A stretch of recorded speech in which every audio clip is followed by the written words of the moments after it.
Hello students, তোমরা সবাই কেমন আছো? আমি অনেক ভালো আছি। আজকে আমি পরিমিতি অধ্যায়ের 16 অনুশীলনের সূত্রাবলী সম্পর্কে আলোচনা করব। মূলত এই অধ্যায়ের সমাধান করতে গেলে তোমাদের যে যে বিষয়গুলো লাগবে আমি চিত্রের মাধ্যমে এখানে সূত্রাবলীগুলো তুলে ধরছি। দেখো, মূলত এই অধ্যায়ে এই অনুশীলনীতে 5টি জ্যামিতিক চিত্র রয়েছে। এক হচ্ছে আয়ত, সামন্ত্রিক, বর্গ, রম্বস ও ট্রাপিজিয়াম। এই 5টি জ্যামিতিক চিত্র সম্পর্কে অবশ্যই তোমাদের ধারণা থাকতে হবে, তাহলে তোমরা এই অনুশীলনের অঙ্কগুলো খুব সহজে সমাধান করতে পারবে। এখন যারা যারা এই জ্যামিতিক চিত্রগুলো সম্পর্কে ধারণা নাই, তাদের জন্য আমি একটু ধারণা দিচ্ছি। দেখো, সর্বপ্রথম কি আছে? আয়ত। আয়ত কাকে বলে? আমরা জানি যে চতুর্ভুজের বিপরীত বাহুগুলো পরস্পর সমান ও সমান্তরাল। দেখো তো, এবি বাহু আর বিসি বাহু, এবি বাহু আর সিডি বাহু দুটো কি পরস্পর সমান এবং সমান্তরাল। আবার এবি বাহু আর বিসি বাহু কি পরস্পর সমান ও সমান্তরাল। তাহলে আমরা বলতে পারি যে চতুর্ভুজের বিপরীত বাহুগুলো পরস্পর সমান ও একটি কোণ 90 ডিগ্রি হয় তাকে কি বলে? আয়ত বলে। আচ্ছা, এরপরে কি? সামন্ত্রিক। সামন্ত্রিকটা কি? এই আয়তটাকে যদি আমরা একটু প্রেসার দিয়ে একটু বাঁকা করে ফেলি, তাহলে কি পাবো? আমরা সামন্ত্রিক পাবো। তাহলে আমরা সামন্ত্রিকের সংজ্ঞাটা কিভাবে দিতে পারি? যে চতুর্ভুজের বিপরীত বাহুগুলো পরস্পর সমান ও সমান্তরাল। দেখো তো, পরস্পর সমান, এটা যদি 5 সেন্টিমিটার হয়, এটাও 5 সেন্টিমিটার, এবং সমান্তরাল। সমান্তরাল অর্থ হচ্ছে মধ্যবর্তী দূরত্ব সবসময় কি থাকবে? একই থাকবে। দেখো, এই দিক দিয়েও এটা যদি 8 সেমি হয়, এটাও 8 সেমি, এদের মধ্যবর্তী দূরত্ব একই। এই জন্য আমরা বলতে পারি যে চতুর্ভুজের বিপরীত বাহুগুলো পরস্পর সমান ও সমান্তরাল, কিন্তু কোণগুলো সমকোণ নয়। দেখো তো, এই কোণগুলো কি 90 ডিগ্রি করে হবে? হয় 90 ডিগ্রির চেয়ে কম, না হয় 90 ডিগ্রির চেয়ে বেশি। তাকে আমরা কি বলতে পারি? সামন্ত্রিক বলতে পারি। এরপর দেখো বর্গ। বর্গ তোমরা সবাই চিনো, যে চতুর্ভুজের 4টি বাহু সমান, যে চতুর্ভুজের 4টি বাহু সমান এবং একটি কোণ 90 ডিগ্রি হয়, অর্থাৎ 90 ডিগ্রি হয়। আর একটা 90 হলে কি হবে? 4টি কোণে 90 ডিগ্রি হবে। তাহলে এটা কি? একটা বর্গ। এ বি সি ডি একটি বর্গ। এরপরে বর্গটাকে যদি আমরা একটু প্রেসার দিয়ে বাঁকা করে ফেলি, তাহলে কি হয়ে যাবে? রম্বস হয়ে যাবে। তাহলে চিত্রে এ বি সি ডি একটি কি? রম্বস। আর রম্বসের সংখ্যাটা কিভাবে দিতে পারি? রম্বসের সংখ্যাটা হচ্ছে যে চতুর্ভুজের 4টি বাহু সমান কিন্তু কোণগুলো সমকোণ বা 90 ডিগ্রি নয়, তাকে কি বলা হবে? রম্বস বলা হবে। সবশেষে কি রয়েছে? ট্রাপিজিয়াম। ট্রাপিজিয়াম হচ্ছে যে চতুর্ভুজের এক জোড়া বাহু পরস্পর সমান্তরাল। দেখো, এবি একটা বাহু, সিডি একটা বাহু, এই দুইটা মিলে এক জোড়া, এরা পরস্পর কি? সমান্তরাল। সমান্তরাল অর্থ কি? যে এদের মধ্যবর্তী দূরত্বটা সবসময় কি? একই। এইখানে যতটুকু আর যদি বাড়ি নিয়ে যাই, ওইদিকেও ততটুকু থাকবে। তাহলে কি? এ বি সি ডি একটি কি? ট্রাপিজিয়াম। এখন দেখো, এই যে চিত্রগুলো আমরা দেখতেছি, জ্যামিতিক চিত্রগুলো, এগুলার কি কি নির্ণয় করা সম্ভব? দেখো, সর্বপ্রথম আয়তটার ক্ষেত্রে দেখো কি লিখছি, যে আয়তক্ষেত্রের দৈর্ঘ্য এ ও প্রস্থ বি যদি হয়। আচ্ছা, আমি এগুলা মিশাই দিয়ে একটু বড় করে আয়তক্ষেত্র অঙ্কন করি। একটু দেখো,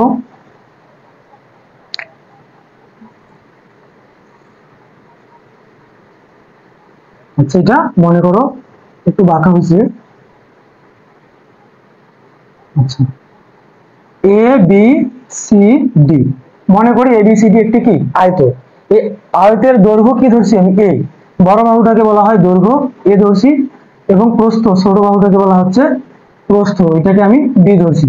তাহলে আয়তক্ষেত্রের দৈর্ঘ্য যদি এ হয়, প্রস্থ যদি বি হয়, তাহলে পরিসীমা হবে 2 × a + b। কিভাবে হবে? আমরা জানি আমরা জানি পরিসীমা মানে কি? 4টি বাহুর যোগফল। তাহলে দেখো তো, এখানে এই বাহুটাও এ, এই বাহুটাও এ, আবার এই বাহুটা বি, এই বাহুটাও বি। তাহলে এ আর এ 2a হচ্ছে, যোগ করলে, আবার বি আর বি যোগ করলে কি হচ্ছে? 2b। তাহলে 4টা বাহুই আমরা যোগ করতেছি, এইখান থেকে আমরা কি কমন নিব? 2 কমন নিব। তাহলে কি হচ্ছে? 2 × a + b। এটা মূলত পরিসীমা নির্ণয়ের সূত্র। আচ্ছা, এরপরে কি? কর্ণের দৈর্ঘ্য। আমরা কি করতে পারি? আমরা এই আয়তক্ষেত্রটাতে একটা কর্ণ অঙ্কন করব। মনে করি এসি, মনে করি এসি হচ্ছে কি? এই আয়তক্ষেত্রের কর্ণ। এখন এই কর্ণের দৈর্ঘ্যটা কিভাবে নির্ণয় করব? সূত্রটি হচ্ছে √a² প্লাস b²। সূত্রটা কি? √a² plus b²। এটা কিভাবে পাবো? এটাও বের করা সম্ভব। দেখো এখানে এ বি সি একটা ত্রিভুজ হয়ে যাচ্ছে না, আবার এ বি সি আরেকটা ত্রিভুজ হয়ে যাচ্ছে না। এখানে কয়টা ত্রিভুজ হচ্ছে? দুইটা ত্রিভুজ হচ্ছে। আমরা একটা ত্রিভুজের যদি আমরা অতিভুজ বের করতে পারি তাহলে কি হয়ে যাবে? এই আয়তক্ষেত্রের কর্ণ নির্ণয় হয়ে যাবে। তাহলে আমি এ বি সি ত্রিভুজ বিবেচনা করি। এ বি সি ত্রিভুজের এসি কি? অতিভুজ। আমরা জানি অতিভুজ স্কয়ার ইকুয়াল কি? লম্ব স্কয়ার প্লাস ভূমি স্কয়ার। তাহলে লম্ব কি? লম্ব হচ্ছে আচ্ছা ভূমি স্কয়ার প্লাস লম্ব স্কয়ার প্লাস লম্ব স্কয়ার। তাহলে এসি স্কয়ার থাকলো, এবি মানে কি? এ স্কয়ার, আর বিসি মানে কি? B square. এ স্কয়ারটা ওই পাশে গেলে কি হবে? রুট ওভার হয়ে যাবে। তাহলে root over a square plus B square. মূলত এইভাবে আমরা কর্ণের দৈর্ঘ্য নির্ণয় করতে পারি। এরপরে ক্ষেত্রফল। ক্ষেত্রফল কি? দৈর্ঘ্য গুণন প্রস্থ, অর্থাৎ এ গুণন বি, এ গুণন বি। এককটা অবশ্যই কি হবে? বর্গ একক। মিটার থাকলে বর্গ মিটার, সেন্টিমিটার থাকলে সেন্টিমিটার হবে। আচ্ছা, এটা গেল আমাদের আয়ত।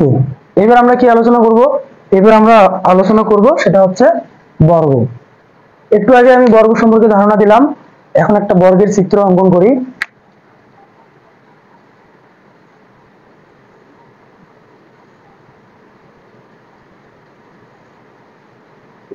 মনে করি এ বি সি ডি একটি কি?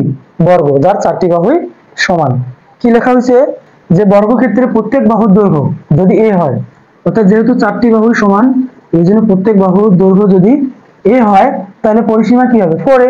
পরিসীমা মানে কি? চার বাহু যোগফল, এ যোগ এ যোগ এ, তাহলে কি হবে? চারটি এ যোগ করলে কি হবে? 4a। এই জন্য পরিসীমা হচ্ছে কি? 4a। এরপর কর্ণের দৈর্ঘ্য আমরা কি করব? বর্গে কর্ণ অঙ্কন করব। এসি হচ্ছে কি? বর্গের কর্ণ। তাহলে আয়তক্ষেত্রের মতো করে আমরা কর্ণ বের করতে পারি।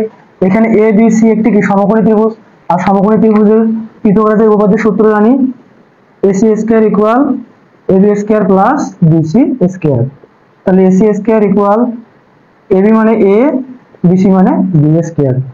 এ স্কয়ারটা এই পাশে গেলে কি হবে? রুট ওভার হবে A square plus A square যোগ করলে কি হবে? 2a square, 2a square. এখন দেখো 2 এর উপর রুট দিলে √2 হচ্ছে, আর a স্কয়ারের উপর রুট দিলে √a স্কয়ারে কাটা যাচ্ছে।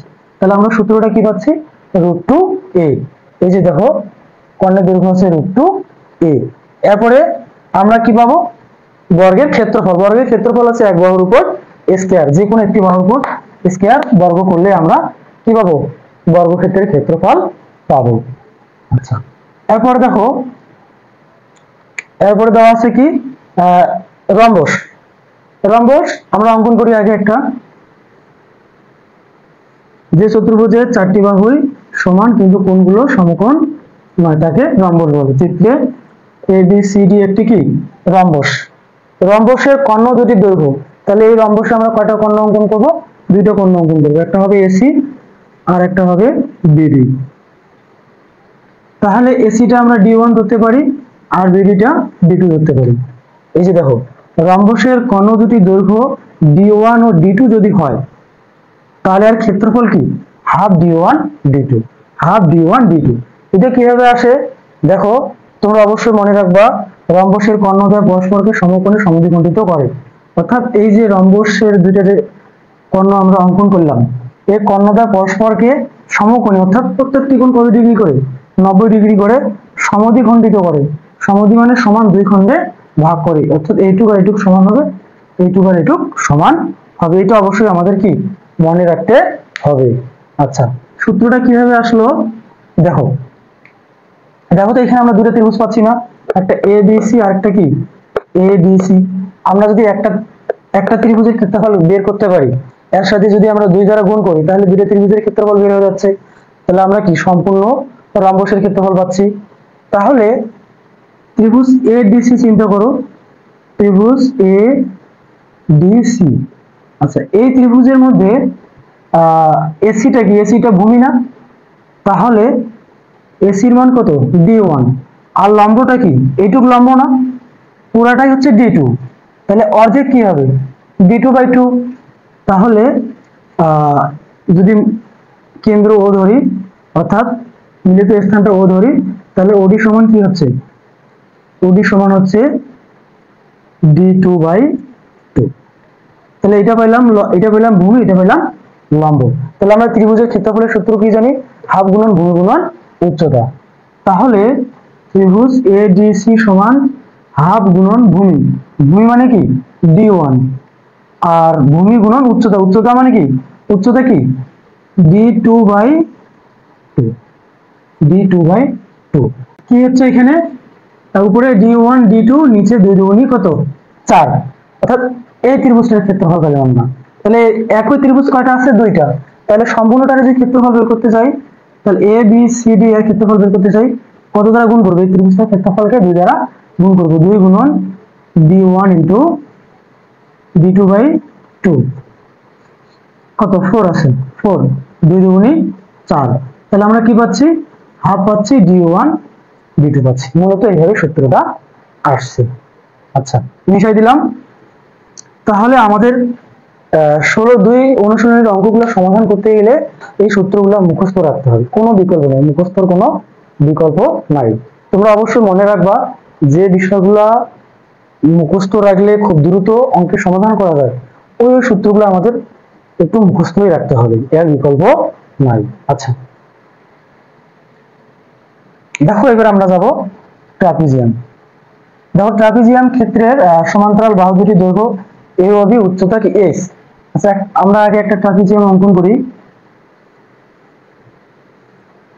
দেখো এটা একটা ঘরের মতো দেখতে, এই বাহু আর এই বাহু পরস্পর কি সমান্তরাল, এ বি সি ডি, অর্থাৎ এবি বাহু আর সিডি বাহু পরস্পর কি সমান্তরাল। যে চতুর্ভুজের এক জোড়া বাহু পরস্পর সমান্তরাল তাকে কি বলা হচ্ছে, ট্রাপিজিয়াম বলা হচ্ছে।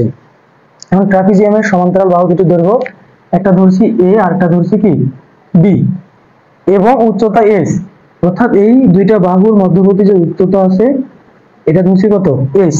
যদি ধরি তাহলে আমরা ক্ষেত্রফল কি পাবো, ক্ষেত্রফল পাবো A plus B into S by, বুঝতে পারছো আমার কথা? আচ্ছা, মিশাই দিলাম। যদি আর ব্যাখ্যা প্রয়োজন পড়ে অবশ্যই আমাকে জানিয়ে দিবে, আমি এই সূত্রটা কিভাবে আসলো অবশ্যই ব্যাখ্যা দিব। এরপরে দেখো সামান্তরিকের ভূমি বি এবং উচ্চতা যদি এস হয় তাহলে ক্ষেত্রফল কি হবে বি এস। অর্থাৎ মনে করো যে এ বি সি ডি একটি কি সামান্তরিক, সামান্তরিকের কি বলা হয়েছে ভূমি বি, ভূমি হচ্ছে বি এবং উচ্চতা যদি এস হয় তাহলে ক্ষেত্রফল কি হবে বি এস একক। এরপর দেখো সামান্তরিকের কর্ণের দৈর্ঘ্য ডি এবং ওই কর্ণের কৌণিক বিন্দু থেকে উক্ত কর্ণের উপর অঙ্কিত লম্বের দৈর্ঘ্য যদি এস হয় তাহলে ক্ষেত্রফল কি পাবো ডিএস। মূলত এরকম আমরা একটা সামান্তরিক অঙ্কন করলাম, এখন এখানে একটা কর্ণ অঙ্কন করব, এইখান থেকে উচ্চতা এস অঙ্কন করব এবং কর্ণের দৈর্ঘ্য ডি, তখন ক্ষেত্রফল কি পাবো ডি এস। যদি এগুলোর ব্যাখ্যা প্রয়োজন পড়ে অবশ্যই আমাকে কমেন্টে জানাই দিবে, আমি ব্যাখ্যাগুলো দিয়ে দেব। তো আজকে আর আলোচনা না করি, আর অবশ্যই মনে রাখবা আমি কিন্তু ইউটিউবে প্রথম ভিডিও বানাচ্ছি, এর আগে কখনো ক্লাস নেওয়া হয় নাই। আমি মূলত ক্লাস নেই, সামনে অনেক স্টুডেন্ট থাকে আর এখানে যেহেতু কেউ নেই বুঝে নাও। আচ্ছা, ভালো থাকো।